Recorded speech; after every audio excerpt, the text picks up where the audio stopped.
Assalamualaikum teman-teman. Kalian pernah nggak sih merasa putus asa, merasa sudah capek, dan nggak percaya dengan kemampuan yang ada dalam diri kalian sendiri? Hingga kalian memutuskan bahwa kalian tidak mampu dan menyalahkan keadaan. Kalau begitu, di sini Eva akan bercerita tentang seorang ulama yang berhasil bangkit dari ketidaktahuannya menjadi berpengetahuan. Siapakah dia? Pada zaman dahulu, ada seorang ulama yang diberi julukan Ibnu Hajar al-Asqalani.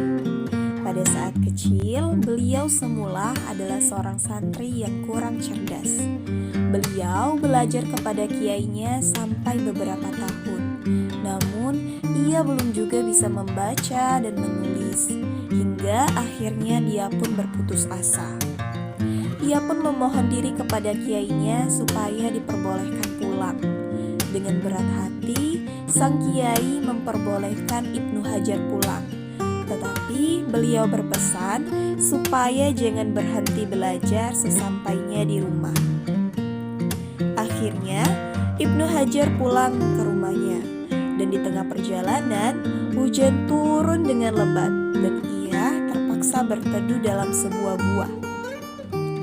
Dan oleh karena hujan tak kunjung reda, ia pun memutuskan masuk lebih dalam ke gua tersebut sehingga dapat duduk-duduk di dalamnya.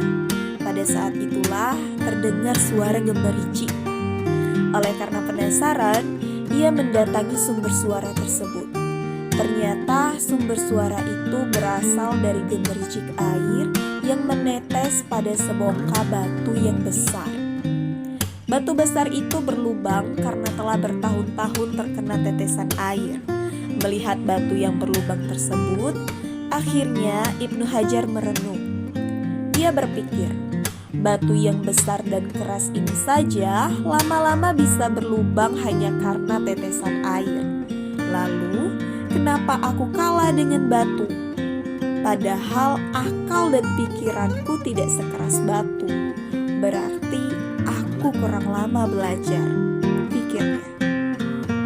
Setelah berpikiran demikian, akhirnya Ibnu Hajar tidak jadi pulang. Ia memutuskan untuk kembali ke pondok dan semangatnya kembali tumbuh untuk belajar kepada kiainya. Akhirnya, Ibnu Hajar kembali ke pondok dan ia ingin belajar lebih lama dan lebih tekun lagi. Di pondok, ia belajar dengan tekun dan rajin serta tidak mengenal yang namanya putus asa. Usaha tersebut tidak sia-sia teman-teman. Dan kini ia namanya terkenal sebagai seorang alim ulama. Bahkan dapat mengarang beberapa kitab yang sangat terkenal. Dan dari asal mula cerita batu di dalam gua ini, kemudian beliau diberi nama Ibnu Hajar, yaitu si anak batu. Dari cerita ini kita dapat mengambil pelajaran teman-teman, bahwa tidak ada yang tidak mungkin selama kita mau berusaha. Bukankah Allah tidak akan mengubah keadaan suatu kaum jika kaum tersebut tidak mau mengubah keadaannya sendiri? Jadi untuk kita semua jangan pernah menyerah dan tetap semangat ya. Wassalamualaikum warahmatullahi wabarakatuh.